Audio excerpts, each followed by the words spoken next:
Primera plana. Carlos Herranz. Bienvenidos en Primera Plana, un programa de Radio Francia Internacional y de France 24. Esta semana ponemos el foco en un tema que nos afecta a todos y a todas. La humanidad está menguando, así lo dicen los estudios, y vamos a ver qué efectos tiene esto para todo el planeta. Hablamos de pensiones, hablamos de nuestras sociedades, hablamos de un montón de cosas. Para ello nos acompañan tres invitadas en este estudio, ya les presento. María Elvira Álvarez es docente investigadora en la Universidad Sergi Pontoise, especialista de historia del movimiento feminista en Bolivia y América Latina. Bienvenida. Gracias, Carlos. Paola Martínez Infantes, periodista independiente, bienvenida. Hola, Carlos, gracias por la invitación. Y Rosa Mestanza, doctorante en Sociología y Género, bienvenida. Gracias, Carlos. La humanidad menguante y sus efectos hoy en Primera Plana. La humanidad va a encoger. El 97% de los países entrará en crecimiento negativo para 2100. Varios estudios han analizado cómo el descalabro de la natalidad erosionará la población mundial. Los expertos advierten a los gobiernos de que hay que prepararse para los retos que supone vivir en un mundo más vacío. Piensen en el sistema de pensiones y en la mano de obra. Hoy hablaremos de cómo deben elaborarse las políticas de natalidad, pero también de las causas de este fenómeno y de los derechos reproductivos de la mujer. Ya no solo el derecho al aborto o la emancipación económica de la mujer, sino también la libertad individual de reivindicar no querer ser madre. Repasemos lo que dice la prensa. Cugega Internacional, un baby blues mundial. La población planetaria ha alcanzado un pico para caer a partir de ahora a un ritmo superior al previsto. Liberación, rearme demográfico, haciendo un juego de palabras con la intención del presidente Macron y el himno La Marsellesa. También aquí en Francia, el diario La Croix se pregunta por qué hay que relanzar la natalidad. Bueno, como les comentaba, para 2100, 97% de los países del mundo tendrá tasas de fertilidad tan bajas que no podrán mantener el tamaño de su población. Las muertes superarán los nacimientos y habrá cada vez menos personas en el mundo. Esto ya casi lo podemos considerar como una realidad. ¿Cuáles son los mayores cambios y retos que esta situación va a plantear a escala planetaria? Porque imaginamos en todos los ámbitos, en el económico, en el político, en el geopolítico, en el cultural, en el medioambiental. María Elvira. Bueno, hay muchos cambios. Evidentemente, el más evidente es el envejecimiento de la población, lo que implica que haya menos población activa en el mercado laboral, que pueda sostener un sistema de jubilaciones, que pueda sostener una tasa de crecimiento, que es un índice importante en el sistema capitalista en el que vivimos. Hay muchas consecuencias a las que se puede pensar. Paola, ¿cuáles son estas principales consecuencias? Porque a lo mejor nos aproximamos como principal consecuencia al final de un sistema, tal y como lo conocíamos. Puede ser una alternativa, pero también a mí lo que me hace un poco de ruido en esto es que estamos previendo cosas de aquí al 2100 y yo pienso que hoy día hay que pensar en cómo hacemos para vivir hoy día también. Y entre esas proyecciones también está pensar qué vamos a hacer más adelante. Estoy de acuerdo que una de las grandes consecuencias es la cuestión económica, por supuesto, qué vamos a hacer para pagar las pensiones, por ejemplo, que es un gran debate aquí en Francia. También cómo se plantean las nuevas políticas sociales para poder traer niños al mundo sin preocuparse de que si los vamos a poder alimentar o no también.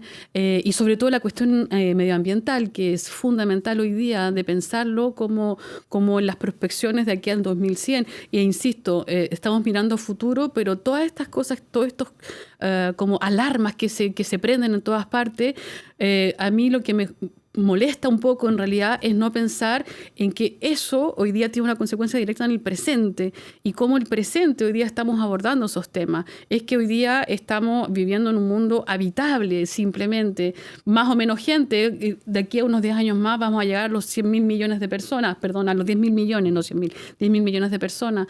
Hoy día somos 8.000 millones de habitantes en el mundo y esos 8.000 millones de habitantes en el mundo vivimos en condiciones que son bastante difíciles, crisis económicas, crisis sociales, crisis políticas, crisis medioambientales.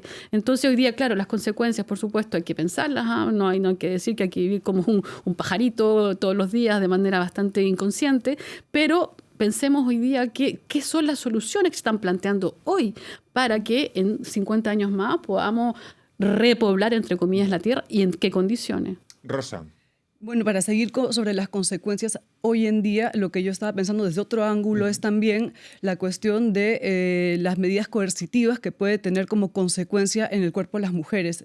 El hecho de controlar la natalidad, ya sea políticas pronatalistas o antinatalistas, se sabe que al final quienes van a pagar el precio de esas políticas en sus cuerpos son las mujeres. Entonces, esa también es una consecuencia desde un punto de vista ya desde los derechos de las mujeres, ¿no? ¿Cómo va a afectar eso a sus derechos? Bueno, la tendencia es global, pero luego hablaremos de la cuestión de las mujeres más a fondo, pero el ritmo es distinto según la zona.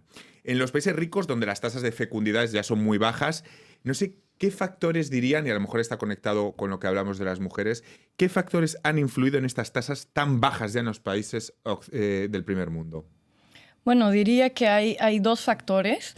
Hay uno que es más ligado a temas de medio ambiente, del sistema económico y que afectan al cuerpo de las personas. Es decir, hay problemas de fertilidad hoy en día. Si tomamos el caso de Francia, 1 de 4 parejas no pueden tener hijos o tienen dificultades para tener hijos y tienen que acercarse a asistencia médica, etc. Y también hay un tema ya más social, que es de la decisión de tener menos hijos o de no tener hijos.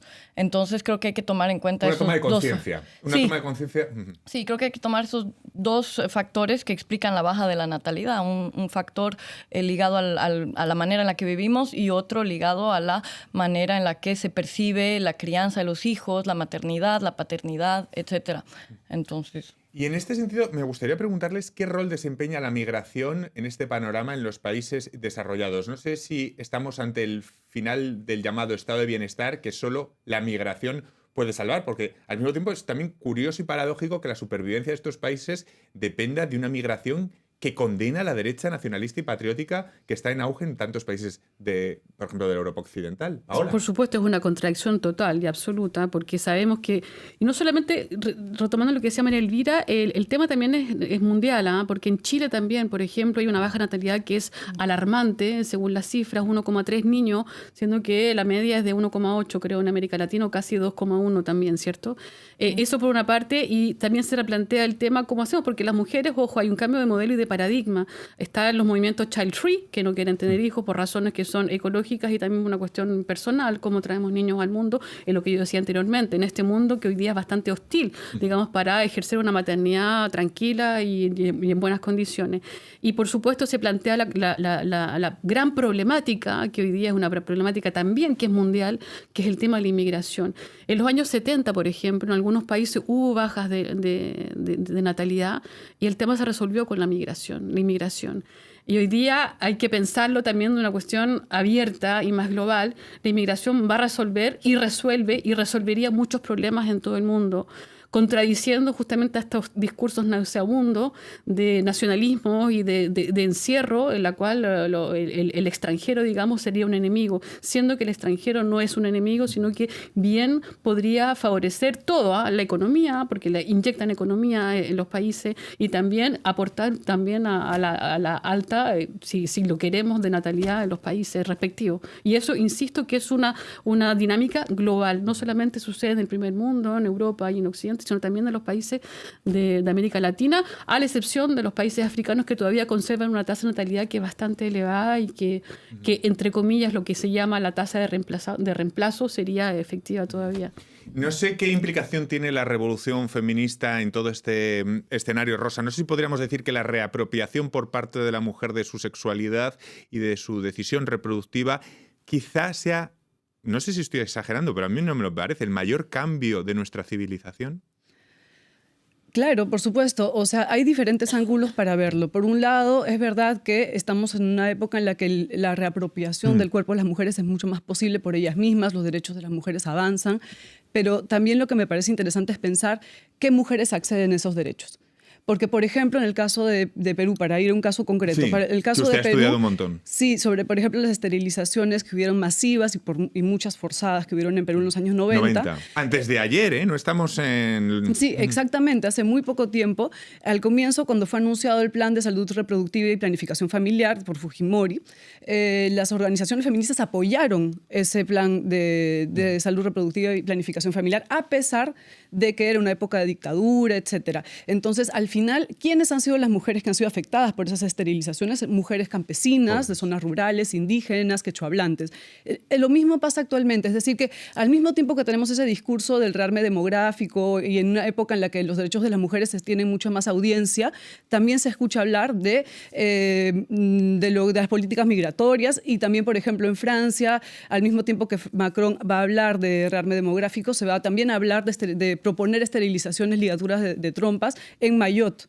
Entonces, claro, evidentemente ahorita hay un auge de la revolución feminista, yo creo que es algo que tenemos que celebrar, pero hay que también tener cuidado en darse cuenta de qué mujeres pueden acceder a esos derechos y qué mujeres no. Claro, porque la pregunta quizás sea cómo encaja esa libertad apoyada en decisiones como la de no ser madre y reivindicarlo con la necesidad de rearme demográfico que se nos están diciendo constantemente desde muchos gobiernos de Occidente. ¿Cómo encajan esas dos realidades? Bueno, creo que hay que tener mucho cuidado con esta noción de rearme demográfico, que es una noción bastante violenta porque implica efectivamente que las mujeres deben ocuparse de tener hijos y además no solo de tener hijos, sino de que sean carne de cañón para enviarlas a la guerra. O sea, realmente esa noción es bastante peligrosa y recuerda un poco el discurso que tenían los gobiernos fascistas de los años 30 en Europa entre las dos guerras mundiales, de realmente esperar que las mujeres vuelvan a la esfera privada a ocuparse de los hijos y a tener hijos para tener una población que se pueda enviar a la guerra. Entonces creo que hay que tener mucho cuidado con esa noción y con estas políticas que quieren implantar los gobiernos no de obligar, pero de incitar a las mujeres a tener hijos. Y creo que lo principal que debería hacerse es pensar primero en los problemas de fertilidad, porque son clarísimos y están, o sea, se han probado con los médicos, etcétera, que los pesticidas, los perturbadores endocrinos, todos los productos industriales que consumimos y que nos rodean afectan las tasas de fertilidad. Entonces los gobiernos deberían pensar primero en eso. Y es impresionante, por ejemplo, que Macron hable de rearme demográfico y al mismo tiempo permita los pesticidas. Es una política completamente incoherente.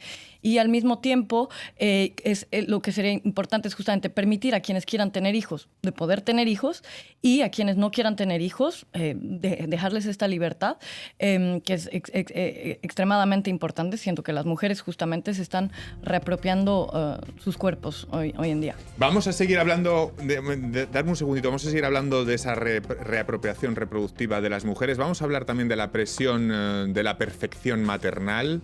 No sé cómo se encaja en estos momentos, pero va a ser a vuelta de esta breve pausa. De la Patagonia al Canadá. Toda la actualidad política, económica, cultural y social del continente americano. Aquí América, con Natalia Cabrera, en France 24 y france24.com.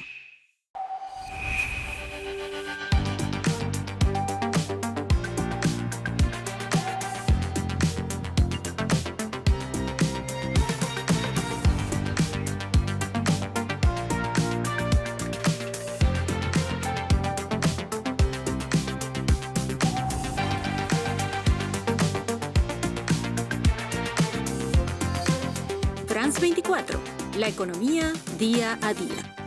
Liberté, égalité, actualité. En primera plana, esta semana partimos de los datos que muestran varios estudios. La humanidad va a menguar. Muchos gobiernos están hablando de cómo rearmarse demográficamente para salvar el sistema, vamos a llamarlo así. Pero hablamos también de cómo encaja todo esto con la emancipación de la mujer, las decisiones, la libertad de la mujer de decir que no quiere ser madre, la libertad de reivindicar esto y la revolución feminista. Vamos a ver cómo encajan las piezas. Lo estamos analizando, ya ven que es un tema muy interesante, con tres invitadas: María Elvira Álvarez, Paula Martínez Infante y Rosa Mestanza.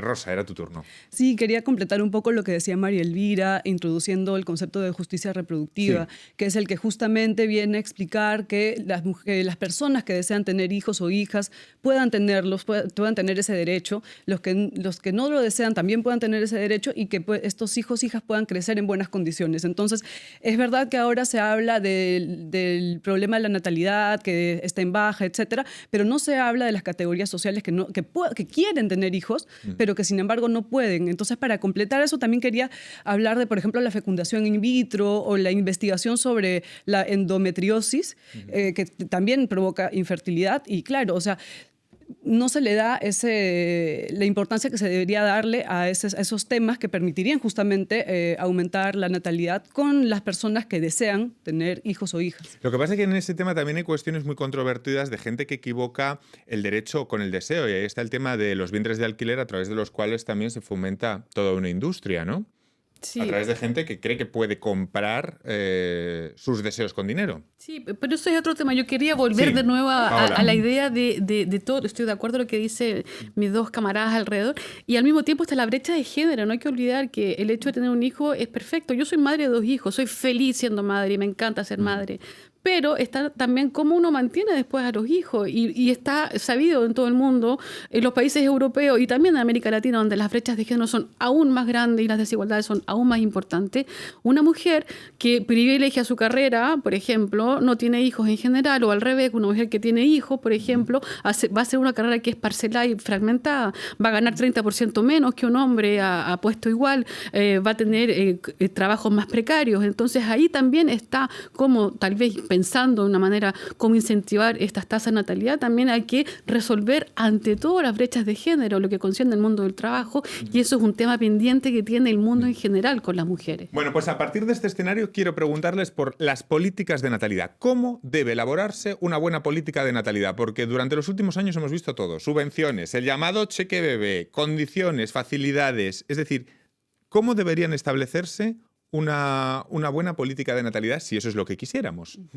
Tenemos que partir de la idea de que para que hayan buenas políticas de natalidad tiene que haber igualdad entre hombres y mujeres, que digamos, trabajo reproductivo no incumbe solo a las mujeres.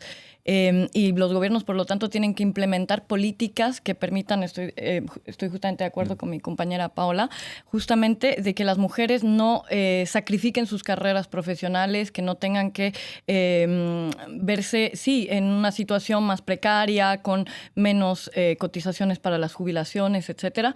Y también las licencias de maternidad y paternidad deberían ser igualitarias entre hombres y mujeres. No es normal que una licencia de maternidad sea más larga para una mujer, porque ahí el Estado lo que está enviando como mensaje es decir que la maternidad incumbe solo a la mujer, los cuidados de los hijos incumben solo a la mujer, etcétera. Todo eso tiene que ser políticas que incentiven a los hombres a implicarse más en todo lo que es la crianza, el cuidado de los hijos y también todo lo que es la carga mental, la carga emocional de lo que es la crianza de los hijos, etcétera. Entonces, mientras no hayan políticas de igualdad entre hombres y mujeres, las mujeres que ya están desidealizando la maternidad, etcétera, no van a querer lanzarse a tener hijos en las condiciones en las que la sociedad hoy en día nos impone a las mujeres tener hijos. Eso me hace recordar que, bueno, la filósofa Elisabeth Badinter, muy reconocida en Francia, acaba de sacar un libro sobre el tema, justo este tema, en el que se apela a que esas políticas vayan dirigidas a esfuerzos por parte de los hombres, que nos responsabilicemos nosotros de esas cargas emocionales que escapan a la igualdad sobre el papel de nuestros días. Porque cuando hablamos de políticas de natalidad, no sé si tienen la impresión que lo primero que se pone encima de la mesa es de nuevo la mujer y normalmente gobernados por consejos de ministros donde hay una mayoría de hombres. Rosa. Sí, o sea, cuando uno habla de natalidad, siempre naturalmente se piensa en la mujer, cuando en realidad la procreación no es algo naturalmente femenino, sino que concierne a todo el mundo. Entonces, claro, y para solamente agregar un poco a lo que se estaba diciendo también, estoy totalmente de acuerdo con lo que dicen mis compañeras y agregaría nada más que para que justamente las mujeres puedan salir de esa brecha de género, también se tienen que implementar políticas públicas, por ejemplo, con respecto a la salud y la educación, las guarderías, o sea, eso también va a afectar a las mujeres.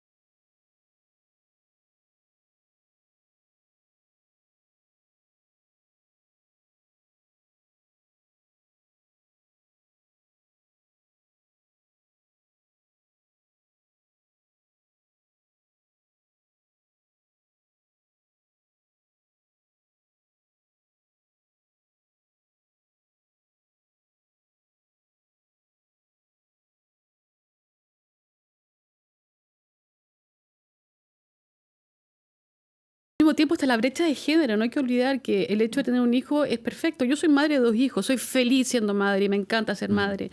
Pero está también cómo uno mantiene después a los hijos. Y está sabido en todo el mundo, en los países europeos y también en América Latina, donde las brechas de género son aún más grandes y las desigualdades son aún más importantes.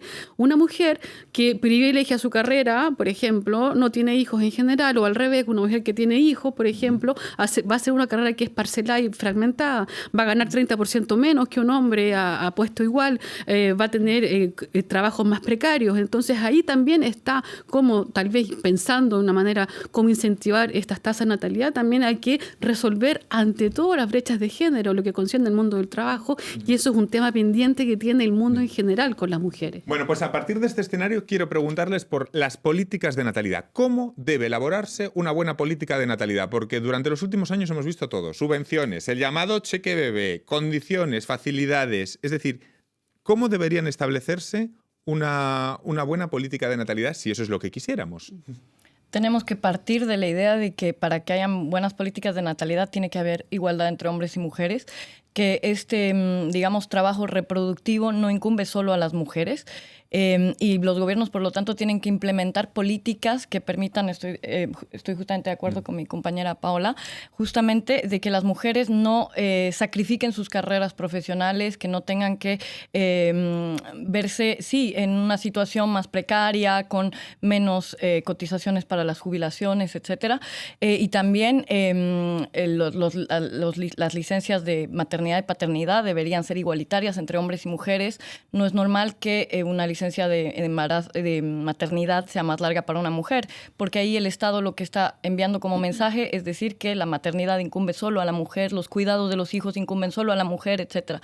Todo eso tiene que ser políticas que incentiven a los hombres a implicarse más en todo lo que es la crianza, el cuidado de los hijos, y también todo lo que es la carga mental, la carga emocional de lo que es la crianza de los hijos, etcétera. Entonces, mientras no hayan políticas de igualdad entre hombres y mujeres, las mujeres que ya están desidealizando la maternidad, etcétera, no van a querer lanzarse a tener hijos en las condiciones en las que la sociedad hoy en día nos impone a las mujeres tener hijos. Eso me hace recordar que, bueno, la filósofa Elisabeth Badinter, muy reconocida en Francia, acaba de sacar un libro sobre el tema, justo este tema, en el que se apela a que esas políticas vayan dirigidas a esfuerzos por parte de los hombres, que nos responsabilicemos nosotros de esas cargas emocionales que escapan a la igualdad sobre el papel de nuestros días. Porque cuando hablamos de políticas de natalidad, no sé si tienen la impresión que lo primero que se pone encima de la mesa es de nuevo la mujer, y normalmente gobernados por consejos de ministros donde hay una mayoría de hombres. Rosa.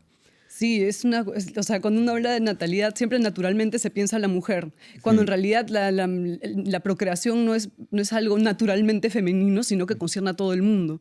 Entonces, claro, y para solamente agregar un poco a lo que se estaba diciendo también, estoy totalmente de acuerdo con lo que dicen mis compañeras, y agregaría nada más que para que justamente las mujeres puedan salir de esa brecha de género, también se tienen que implementar políticas públicas, por ejemplo, con respecto a la salud y la educación, las guarderías. O sea, eso también va a afectar a las mujeres, también las va a hacer dejar de lado sus carreras profesionales, etc.